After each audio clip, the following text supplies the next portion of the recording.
اور کچھ دنوں کے بعد بھیس بدل کے نا اس کے جھونپڑے پر پہنچ گئے.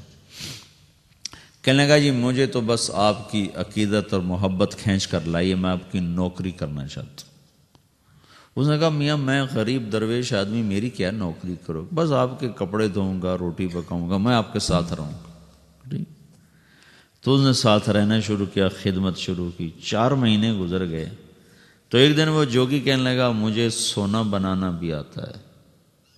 وہ بادشاہ کہنا مجھے نہیں چاہیے سونا وانا، مجھے بس تمہیں چاہیے. ان کا نہیں، تم نے مجھے خوش کیا، بادشاہ نے مجھے بڑے لتر مارے، میں نے اس کو نہیں سکھایا، تمہیں سکھاؤں گا، تمہیں سکھاؤں. بادشاہ نے بڑی پٹائی کی پر اس کو میں نے نہیں بتایا، تمہیں ضرور بتاؤں.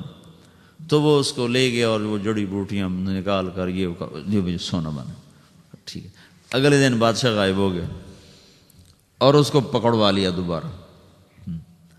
پکڑوا کے سامنے لایا تو کہنے لگا مجھے پہچانتے ہو؟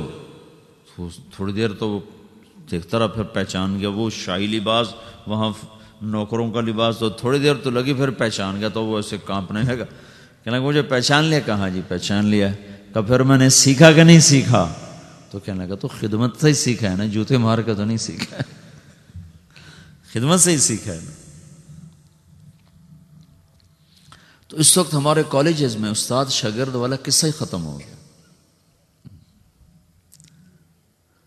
اور کچھ جان بہن کی بات ہے، چونکہ ہر طرف کمائی ہی کمائی کا ذہن بن گیا ہے. لیکن تم اپنے ادب کو ساتھ رکھو. میں سنٹر ماڈل اسکول سے میں نے میٹرک کیا 69 میں. تو میں 8ویں میں پڑھتا تھا. تو ہمارے دینیات کے استاد تھے نذیر صاحب، انہوں نے مجھے بلوایا. وہ کلہ باندھتے تھے، بہت بڑا کلہ سے. تو ان کے پاس ہمارے اردو کے ٹیچر بیٹھے تھے عاصم صاحب. تو وہ وہاں پرچے چیک کر رہے تھے. اس وقت جب میں پہنچا ہوں تو وہ فٹ بال کا میچ کا آنکھوں دیکھا حال، کسی لڑکے کا یہ پیپر، یہ سوال نہ وہ چیک کر رہے تھے. تو میرے پہنچتے ہی انہوں نے فٹ بال کو ہٹ لگائی. تو ہٹ کے لفظ کو انہوں نے ایسے گول دائرے میں کہا تو غلطی بنائی ہوئی تھی. تو نذیر صاحب کہہ رہے تھے کہ یہ کیا غلطی آپ نے پکڑی ہے. تو عاصم صاحب کہہ رہے تھے یہ اردو کا پرچہ ہے، انگریزی کا پرچہ نہیں ہے. اس نے لکھا ہے ہٹ لگائی، اسے لکھنا تھا ٹھوکر لگائی. یہ دونوں استادوں کے آپس میں گفتگو ہو رہی. تو میں وہاں کھڑا یہ دونوں کی بات سن رہا ہوں. تو پھر عاصم صاحب نذیر صاحب سے کہنے لگے اپنا نذیر صاحب وہ فلاں بچہ آیا تھا میرے پاس کہ جی میں نے آپ کے پاس ٹیوشن پڑھنی ہے تو مجھے کوئی ٹائم دے دیں. تو میں نے اسے کہا بیٹا حکومت جو مجھے تنخواہ دیتی ہے نا، میرا اس میں بخوبی گزارا ہو جاتا ہے، تو میں اپنے علم کو بیچا نہیں کرتا. تمہیں جب ضرورت ہو آ جایا کرو، میں تمہیں ویسے ہی پڑھا دیا کروں گا. تو ایسے استاد تو سبحان اللہ، وہ جہاں سے گزر جاتے تھے نا تو ہماری روح فنا ہو جاتی تھی. ایسی ان کی ہیبت. وہ تھے یو پی کے، تو وہ پاجامہ پہنتے تھے اور اوپر وہ گرمیاں سردیاں وہ اچکن ہی پہنتے تھے. پتہ نہیں وہ اچکن کو برداشت کیسے کرتے تھے. اور یہاں گلے میں ان کے مفلر ہوتا تھا. اور اتنے شفیق، اتنے مہربان، اتنی محبت اور اتنی ہیبت. دونوں چیزیں ان کے ساتھ ساتھ چلتی کہ ہیبت بھی تھی، محبت بھی تھی. اور اس کے پیچھے وجہ یہ تھی کہ یہ میں نے اپنے کانوں سے یہ سارا یہ میں آپ کو بتا رہا ہوں 1967 کی بات میں آپ کو بتا رہا ہوں. یعنی کتنے سال پہلے؟ 40 سال پہلے میں آپ کو بتا رہا ہوں جو دونوں کا مکالمہ ہو رہا ہے. اور وہ سارا میں نے سنا ہے اور وہ میرے تختی پر نقش ہو گیا ہے. اور میں کبھی کبھی جہاں ٹیچرز میں بات ہوتی تو ان کو یہ میں قصہ سناتا ہوں کہ یہ میں نے اپنی آنکھوں سے دیکھے ہیں ایسے استاد. تو لیکن اگر میرا استاد ایسا نہیں ہے تو بھی جس سے میرے عزیزوں پڑھو نا اس کا ادب کرو تو اللہ تمہارے علم کو بھاگ لگائے گا اور تمہیں قوم کے لیے نفع بخش بنائے گا. ہم صرف اتنا نہیں تمہیں کہنے آئے کہ بھئی تم تبلیغ کرو. یہ دین پورا مکمل دین ہے. اپنی دنیا کو بھی دیکھو، اپنے دین کو بھی دیکھو. کسی ایک میں بھی جھول آئے گا تو ہماری گاڑی کا سفر ادھورا رہ جائے، ہم منزل تک نہیں پہنچ سکتے. چاروں طرف زوال ہی زوال ہے، تم ہمت کرو، اس کو اس لیے نہ پڑھو کہ میں نے کمائی کرنی، اس لیے پڑھو کہ میں نے اس سے اپنی قوم کی خدمت کرنی، اور میں نے اس کو اس سطح تک پہنچانا ہے کہ یہ قوم اپنے پاؤں پر کھڑے ہو سکے۔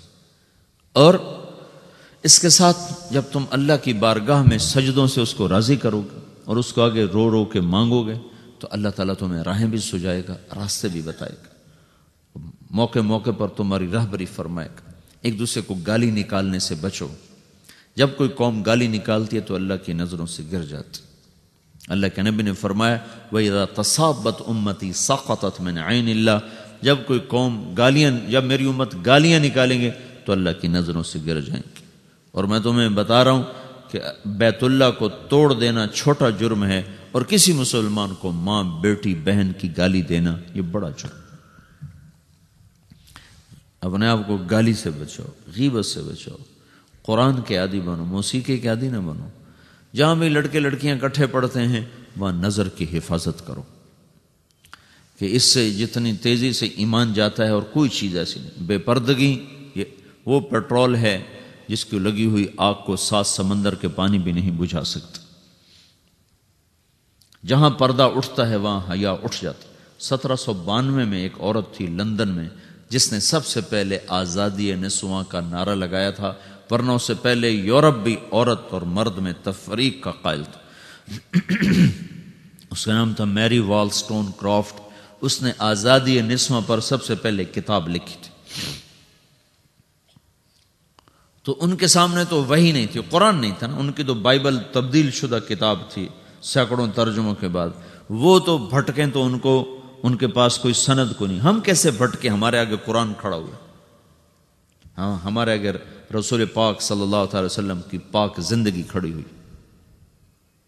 ہمارے آگے اللہ تعالیٰ کے نیک بندوں اور نیک بندیوں کی پوری ایک تاریخ ہمارے سامنے ہے۔ ہم دائیں بائیں کیسے ہو سکتے؟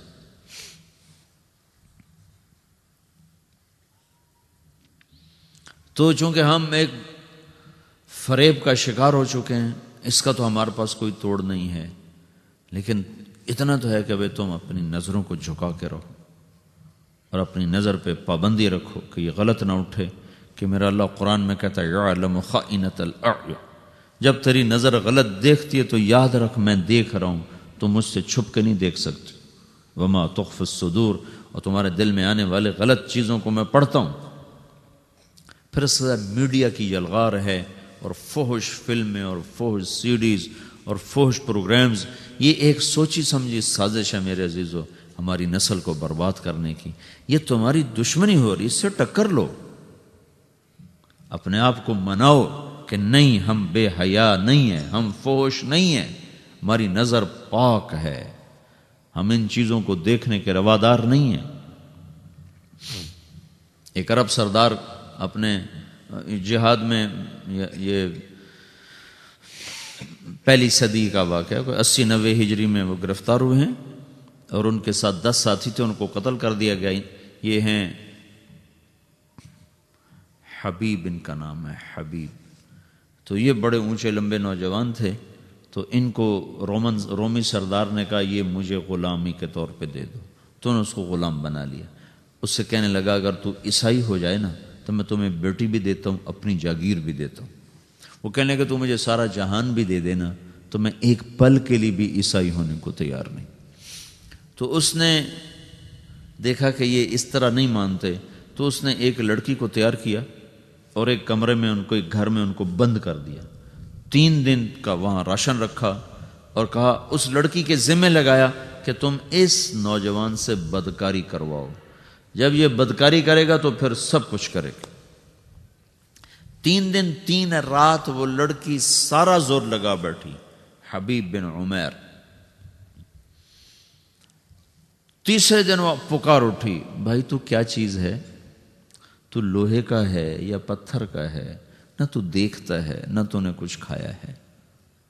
3 دن 3 رات وہ لڑکی اس نوجوان کی آنکھ کا پردہ اوپر نہیں اٹھا سکی۔